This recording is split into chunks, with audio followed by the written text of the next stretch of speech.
ఏమనుకుంటున్నారు సార్ మీరు? అధికారం ఉంది గదా అని ఇట్లా గూలగొట్టుకుంటూ పోవుడేనా? ఇప్పుడు చూస్తేవా హైకోర్టు ఎట్లా మొట్టికాయలేసిందో? ఇన్నాళ్ళు మీ జేసీబీలు పేదోళ్ళ గుడిసెల మీద గండ్రగోట్లా గర్జిస్తుంటే ఇదేం పద్ధతి అని జనం మొత్తుకున్నారు. కానీ ఇవాళ సాక్షాత్ హైకోర్టే మొట్టికాయలేసింది. కోర్టు స్టే ఇచ్చినా స్టేటస్ కో ఉన్నా కూడా లెక్క చేయకుండా బతుకమ్మ కుంట భూమి మీద పెత్తనం చేస్తారా? చట్టం మీ చుట్టం అనుకుంటున్నారా సారు? లేక మీరు కోర్టు కన్నా పైన ఉన్నామని భ్రమపడుతురా?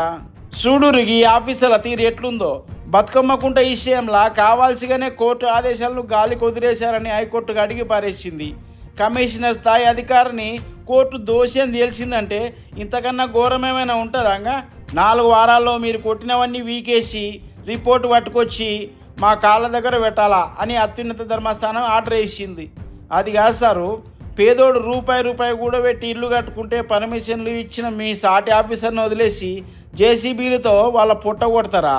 ఆ ఆక్రమణ చేసేటప్పుడు మొదల ఎట్లా పర్మిషన్ ఇచ్చిర్రు మీరు? మీకు పెద్ద పెద్ద పోస్టులు ఇచ్చింది జనాన్ని హింసించడానికి కాదు సారు, వాళ్ళకు అన్యాయం జరగకుండా కాపాడడానికి. గుర్తుపెట్టుకోరి, చట్టం మీ చుట్టం కాదు, జేసీబీ మీ సొత్తు కాదు. ఇకనైనా తీరు మార్చుకోకపోతే జనం ఇంకా గట్టిగానే తిరగబడతారు చూడుర్రి.